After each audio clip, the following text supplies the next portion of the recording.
Si Tracy muna ko sana lang yan. Tracy, so far, how much you read has this world and ano yung masasabi mong naging great achievement mo nito naging Miss World 2022?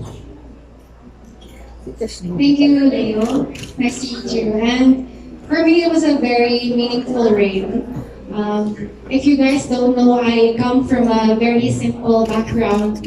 I grew up in the province. I lived in Mindanao actually for half of my life before moving to Cebu. And then now, finally trying my luck here in Manila for about 2 years now. But as per my reign, it was hard work, but also I was lucky to be a part of the Miss World Philippines family. For their trust, for allowing me to represent the country. It was such a dream come true. And during my time in the Miss World journey, I was not only able to showcase who I am as a person, but at the same time, I was also able to bring light to the ones closest to my heart, which are the single mothers, because as you guys may know, my mom was a single mom. I was raised by a single mom all my life. I've never met my dad, but that made me a stronger person. I'd like to think that it made me such a stronger woman. And now that, well, she was gone when I was just 17 years old. And from then on, it was such a hard journey. I never thought that I would be in a position right now where I can influence others, that I could actually help others dream bigger dreams. And hopefully with the Beauty Wise family, that I can help the distributors, everyone that is part of the Beauty Wise family to make it even bigger, because I also really believe in them. I believe in their principles, and I'm just very lucky to be a part of this family now. So thank you guys for the trust. And again, the Miss World Philippines journey is just a start, but it's an ongoing journey, and I will never stop being an inspiration, hopefully, to younger generation and everyone as well.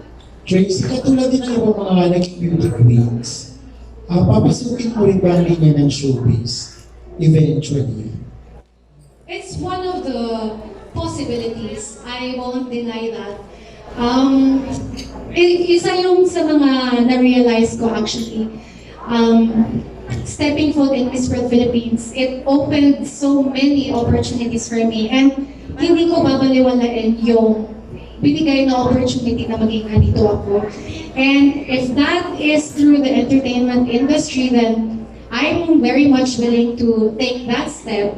Hindi natin alam kung anong mangyayari, but again, anywhere I go, I always put my best foot forward and do my best every single time po. And particularly, anong klase ng trabaho sa industry namin na gusto mo gawin? Do you want to be an actress, a host? Well, if I were given a chance, I would really love to be a TV host, a noontime show host.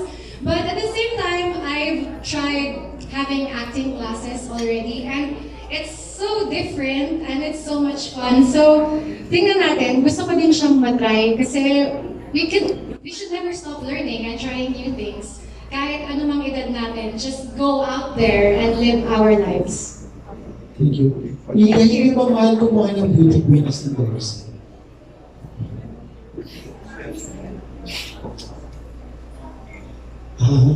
Hindi ba expensive kumuha ng beauty queen bilang indoors? Actually, ang pinakauna namin plano before is really getting the doors for Rex and Beauty. Kasi it's really worth it. Kasi once na you get something that is worth it, you'll get benefits. And with Miss Tracy, knowing that she's kind and she has everything, and I'm really thankful na andito siya right now. It's really unexpected also. Mahal siya, but it's worth it. Na-reveal na ba? Real life reaction pa siya. Reaction to Tracy. Kasi every time I see Tracy, oh, she's worth it. That's all I know. She's so good. So, ano reaction mo, Tracy? Wow.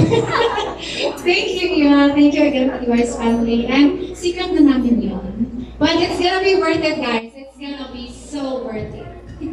May hilit pa ako talaga, Tracy. Are you single now? I'm happily in a relationship. showbiz siya na like Non-showbiz, hindi pa din naman ako showbiz. So, non-showbiz na. Kinky question, pero nagkaroon ka naman ng showbiz crush dati. Showbiz crushes, syempre naman. Oo, sino-sino ang mga yun? Pero yung sa international, kasi mahilig ako sa adventures. So, number 1 ko talaga si Iron Man, kahit nung bata pa ako. Pero yung mga actors naman, I wouldn't really say crushes, but I admire their work ethic and magaling kasi sila as an actor. So, dati si John Lloyd Cruz, si Jericho Rosales, and siguro sa batch ngayon sila Joshua Garcia. Mas Robert Downey, diba? Yung age niya is mas ano sa'yo, Pero pero di ba mukha siyang bata, para lang siyang naka-beauty wise. mas attractive ka ba sa mas attractive ka sa ganun, sa mas mature, di ba yun? Honestly, wala akong specific na, wala akong anything na when it comes to the looks. It's always the personality. Kasi ang funny niya, di ba? Rennie is very smart. I want somebody, kung meron mang one trait, it has to be the intelligence, the wit. And yung mapapatawa ako na. Well, good luck to everyone. Good luck Thank you. beauty-wise. Thank you. Thank you, guys. Okay, thank you, Laika. Next, we have Romel Basente. Hi, Miss Iyo, the beautiful. Hello. Di ko po may plano ka na mag-artista. Eh, ba't hindi na lang ikaw kinuha yung face of kayong dalawa? Bagay naman kayong dalawa eh, di ba? Pwedeng ikaw din. Parang may face at the same time si Iyo, so gaano ka na kayaman? Sure. Ang ganda mo in fairness. So, kawin mo si Bea Alonso. Ang tanong? Ikaw naman kawin mo si Catriona. So ayun, may plano ka rin pasukin yung pag-artista. Actually, as a kid, it's really been my dream. Pero growing up, as I took an inspiration sa mom ko. She's so in the business, and then watching her every day, making money, doing her best, having struggles, it inspired me a lot. And in the end, like what I said, it's all going to be worth it. And feel ko na, if I'm in this situation, if I'm with my parents, I think I could go to their path. The path they make is gonna be the best of me. Tagalog ito ang English sa mga. Pero feeling na ikaw pinakabatang CEO. Bonggang-bongga ka rin. Dapat ganun. So how does it feel to be the youngest CEO in the world? Wow. In the world, ha? Being the youngest CEO actually has a great responsibility. And that is something I am ready. Since I've learned a lot before being a CEO, I actually learned a lot and I want to learn more. 17 lang The ang feeling is pero really 18 ang mabigat. season. Sobrang bigat siya. To the point na parang bumbuhin yung puso mo. It's really mabigat kasi decision making. Once you make a decision, downfall na agad, right? So, being the youngest CEO takes a big responsibility, and that is what I'm ready for. So pero naman kasi na halos lahat ng CEO tsaka mga kinuha ambassadors ang gaganda. Lalo ba ganun, maganda kayo, kailangan ito ako, maganda rin ako. Kung pa kasi ay parang gano'n. Kailangan maganda talaga para mas tangkilikin yung product mo. Of course, like what I said a while ago, hindi lang Kukunin mo ganda. ako para rin gano'n. Maganda na nga, and my attitude. In a good way. So that is something what I think everyone should look up. Not just what the looks. Siguro, parang yung busy. mag-focus kayo sa platform. Friend, ilang taon na siya? Perfect. Kaya ba, inaalam niyo ba yung mga prices ng ibang mga skin product? Kasi yung isa, ang baba, 200 plus lang, pero mabenta kayo, di ba? Ano yung mga prices mo? Gano'ng kamura? Prices namin has different types of rates po kasi yan. And it's RD and EWD. Depende na po yun sa position, but mostly, meron po kami SRP price, and that's what we should follow. And may mga iba po, hindi pa may iwasan na may mga fake po tayo, and that is something na we should avoid. So, gano'n ka beauty-wise ikaw? Kasi ikaw yung CEO, yung pagiging wise mo sa paghahanap ng product. Ako, personally, I'm 100% beauty wise. aaminin ko sa inyo, I used to be lucid. And alternately with the rejuvenating when I have breakouts. And it's something, actually before, I tried different types of skincare. Super nag-explore ako, pero nothing fits me. Nothing is, walang bagay sa skin ko. And I don't know why, hindi ko tinake yung kay mom. Pero ever since tinry ko yung beauty mask, 1 year na ako, 1 year. Last year ako nag-start, and then 1 year, I'm flawless. Other question? Okay, thank you, Ruben. Thank you po. Thanks, Ian. Next, we have Ignacio.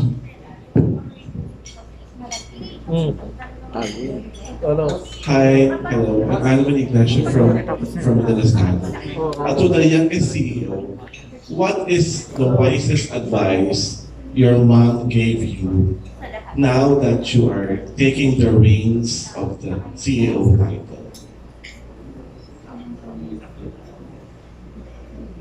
Thank you for the question. Iiyak ako kasi it's always my mom po. My mom, yung hindi ko makakalimutan na advice ni mom. And it's been sticking to me always.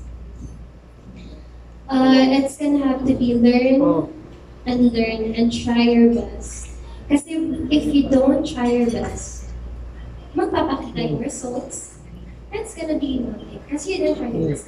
So I was actually doing something I was really interested in.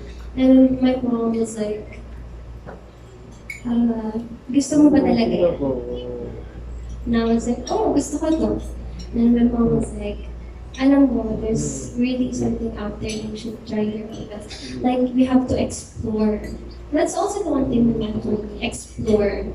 Kasi my mom is actually very adventurous. And I kept exploring until I found that gusto ko talaga the youngest CEO. It's something that I can be proud of. And it's something that I have been waiting for long time ago. Okay, thank you. For Tracy, what is the wisest thing about being beautiful that helped you towards your life journey? Wisest thing about being beautiful, siguro, well again, beauty is subjective, but I'd like to think of myself as beautiful and use it in a way na hopefully ma-encourage ko din and ma-inspire ko din yung mga bata to look at me. Hindi ako maputi. Because usually when we talk about skincare, usually mapuputi, makikinis.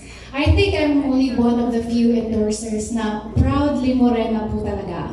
And I'd like to see these young children, especially sa mga taga-probinsya, pumunta ka ng probinsya, halos lahat morena. So gusto kong tumingin sila sa akin, makita nila ako sa TV, sa paskil ng beauty-wise all over the Philippines, na morena siya pero maganda siya. Gusto ko ma-realize nila na maganda din sila. That's wonderful. At what age did you realize na, uy, maganda pala ako talaga? Well, it took me a long time. Kasi ako personally, mahilig din ako sa mestiza. Kaya gandang-ganda ako kay Iya nung nakita ko siya the first time. Pero mutual pala yung feelings namin, so thank you. Ako mahilig, may bias ako sa mestiza. So parang it took me a lot of validation from my friends, from the industry especially, na maganda pala ako. Actually guys, before I became Miss World Philippines, it took me 3 tries. Hindi ako pinalad sa first 2 tries ko. Even if I worked as hard. So parang it also added to my self-doubt na siguro hindi ako ganun kagaling, hindi ako ganun kaganda. Pero in my journey towards healing and also being more confident in my own skin, na-realize ko na yung pamilya ko, yung friends ko, naniniwala na maganda ako. Bakit hindi ko kayang makita sa sarili ko yun? So again, beauty is subjective, guys. So dapat magsimula yun sa sarili nyo. Hopefully you find it in you to start telling yourself that, hey, I'm beautiful and I'm capable of anything that I want to do with my life. Thank you very much. Sparkle ladies in this world. Thank you, Alvin. Next, we have Kilatisin. Anyway, I'll interested sa background ng mga Tapolgo. Like, it's a very unique family name, but what was the family into before going into beauty product business, and what encouraged the family or the clan to get into this kind of business? Yung earlier businesses nyo ba are related to beauty? Yun. Yung isang region ba kayo? Taga Mindanao din ba kayo? Actually, ang family ko is taga Mindanao po talaga. And they just moved nung pinanganak na po kami ng mga kapatid ko po. It all started with my mom. My mom was a nurse before. And eventually, money was really tight. And my mom, like my mom always do, and then she explores. She explores a lot until she finds skincare as a business. So my mom inquires a lot and found a lot of skincares and wanted to go in sa business na yun. And ever since na she was in there, she was really having a hard time. I know she was. And I was there by her side. I was a kid before. I was by her side helping her na mag-pack ng sabon. I'm sorry, Mommy. Pero mag-pack ng sabon, and I did everything with her. I saw her downfall. I saw her happiness. I saw everything with my mom. And I was really proud nung I knew my mom was successful. Thank you. Thank you, Tita Donny. Janice? Nabida? Oh, of course. Urgent Kevin, editor ng Lugar. Hi, Mia. So, I'm just so curious, how young are you? I'm 18 years old po. 18. So you're now the CEO of a big company that is being distributed internationally. So my first question is, I'm just curious, what made your parents decide to pass to you the big responsibility of being a young CEO, knowing that you're going to handle a very huge business? Actually, my parents are really good with decision making. And like what I said a while ago, it's really unexpected on how they chose me to be the CEO. So, bata pa lang po ako, lagi na po ako sumasama kay mom in all her business meetings. Because at the same time, I was really curious, but siya as always. And I was learning, little by little, I was learning all about the business, the clients, the sales, everything about BTYs, I learned that. And they once told me na, what if it were maging CEO? And it was unbelievable at first. Pero in a few years, I improved myself. I wanted to show my parents na I can do this. And they saw that. They saw that spark inside me. They saw that I was so inspired. And I was learning and learning. And then until they decided. And they knew I was ready. And I also knew that I was ready. But don't you feel that you deserve to have parties, and then teenage, experience the teenage life? Di ba parang you're so young for you to handle this kind of responsibility? Don't you miss your teenage life? Actually, being the youngest CEO, hindi po ako nawalan. I was actually more blessed on having this situation. Kasi this is my term of fun, decision making. I'm not really into parties, not into occasion. I'm into this. And this is something that I am really blessed, grateful, and I'm really, I was really eager to handle this business. And it's something that I thank my parents, and I thank my siblings for supporting, and I thank everyone that is here, the distributors. As young as 18, do you have a boyfriend now? Since you're more focused on the business side? Of course, wala po. My dad. Bawal pa. But do you have showbiz crushes? Of course. Lahat naman po siguro tayo, we all have those showbiz crushes. And mine is it okay if I... Sure. Donny Pangilinan. And you look like Liza Soberana for me. Thank you. You're so pretty. By the way, my next question is for Tracy. You've mentioned that you wanted to be an actress. So, what's your stand dun sa sinasabing joining a beauty contest is just a stepping stone? Well, it could be different for anyone, to be honest. And nasa panahon na po tayo ngayon where a lot of beauty queens, especially nowadays, they're kind of forced to have a platform, something that they fight for because it's expected of them. Pero for me, honestly, walang masama. There is nothing wrong when you want to step foot on pageantry because you want to better your life. Because that is your life, and being in a pageant, you work hard for it. And if in the end you become an actress out of it, you become a politician out of it, then well and good for you. You worked hard for it, you deserved it. Again, whatever your dream is, as long as joining a pageant is in your heart, you have good intentions, kahit ano man yung end result for you, there's no judgment in there. As long as you worked hard for it also. So among all the beauty queens na nakapasok na sa showbiz, who do you look up to? And gusto mong sundan yung path? Beauty queens turned actresses. Actually, wala pa akong masyadong nakikita na really into acting, hardcore acting, but one of my friends, Rabia, she's already into hosting.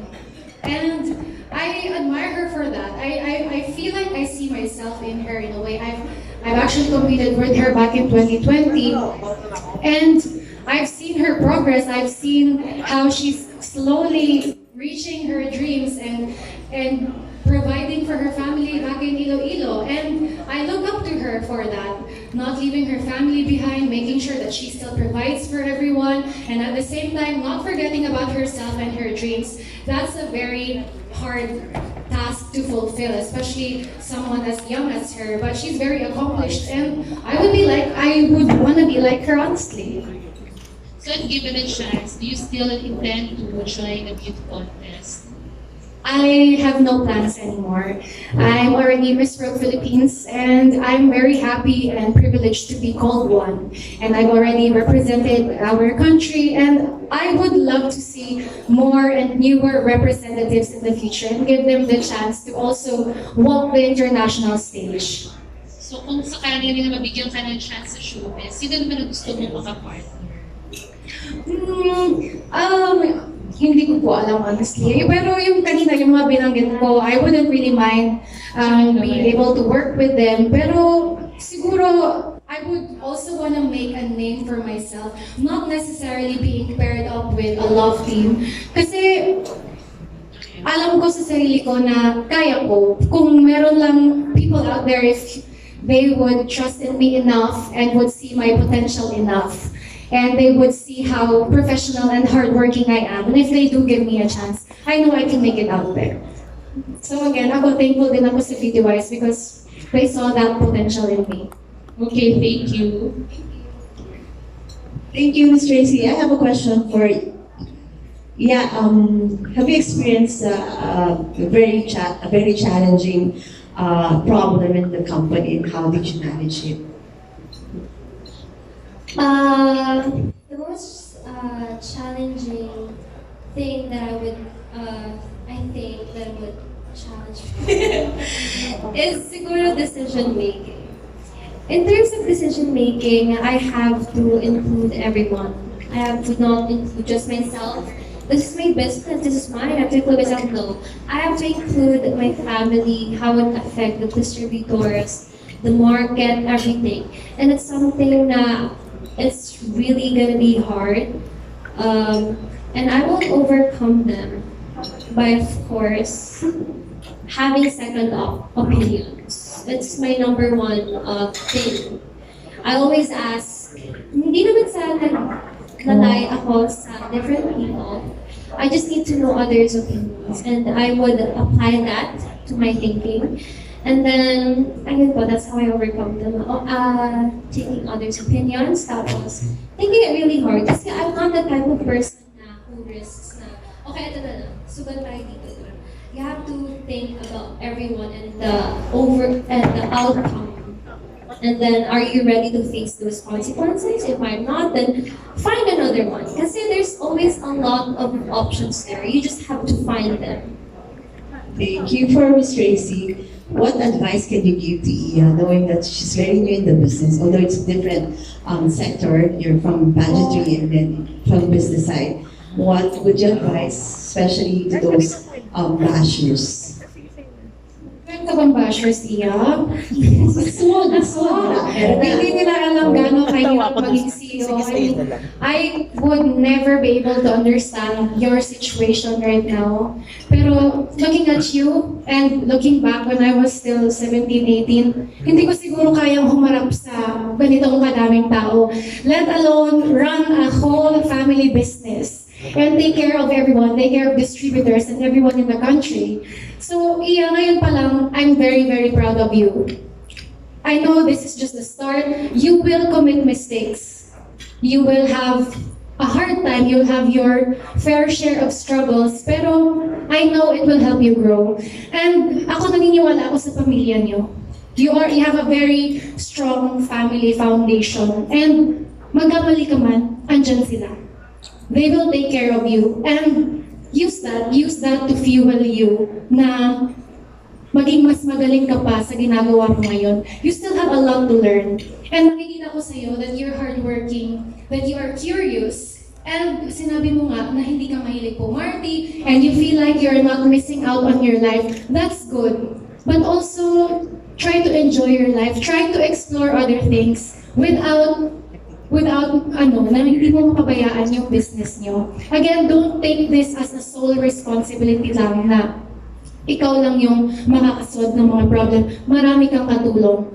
And hindi ka nag-iisa sa journey na to. You will become the best CEO out there. Kahit anumang sabihin ng mga bashers, bahala sila. Basta ikaw, mayaman ka, maganda ka pa. Very well said, Miss Tracy. What a nice advice. Next, we have Romel Gonzalez of Pebda Cage. Yes, kanina nabanggit nga, which is true. Tracy Hoy, Miss Catriona. And Catriona before was Miss World Philippines 2016 and then she became Miss Universe 2018. Ikaw, bakit hindi ka nag-try na sumali ng Miss Universe? I already tried Miss Universe Philippines po. I was batch 2020. Again, it took me 3 tries before I finally was able to become Miss World Philippines. I mean, a representative of our country. So now that I'm already blessed with it, I already took grasp of it na ako na talaga to. Binigay na sa akin ng Miss World Philippines. And that's more than enough for me. And I'm just gonna continue being this person, hopefully a leader, an inspiration also, and just continue on with my new career path.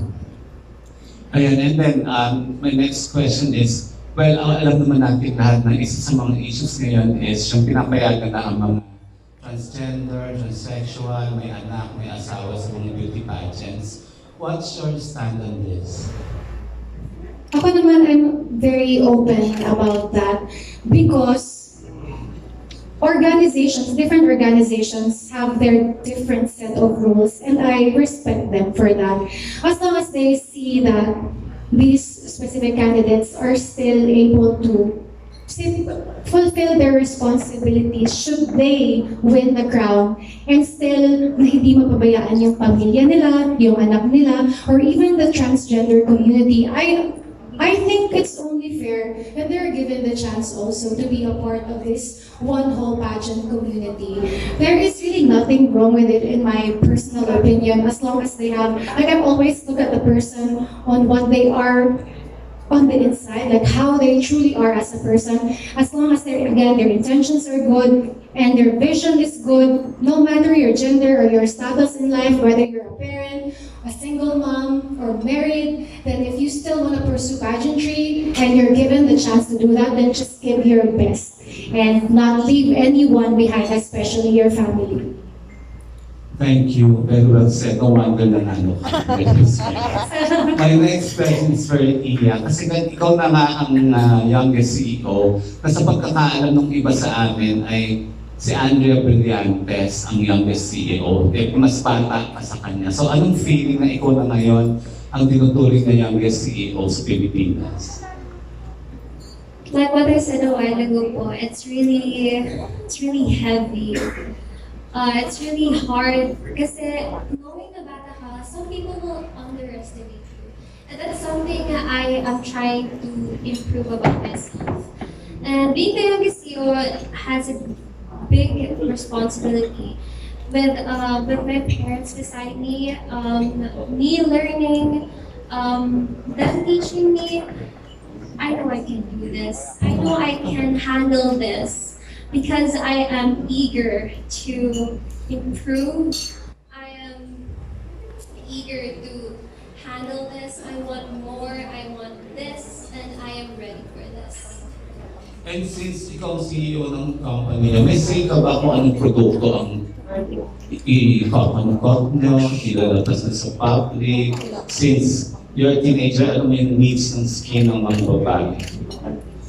Of course, having decision making like that, I have the control, but also, like when it's in a while, I have to take second opinions because I don't want to just take on my own perspective. I want to view others' perspectives, and yeah, I have the control.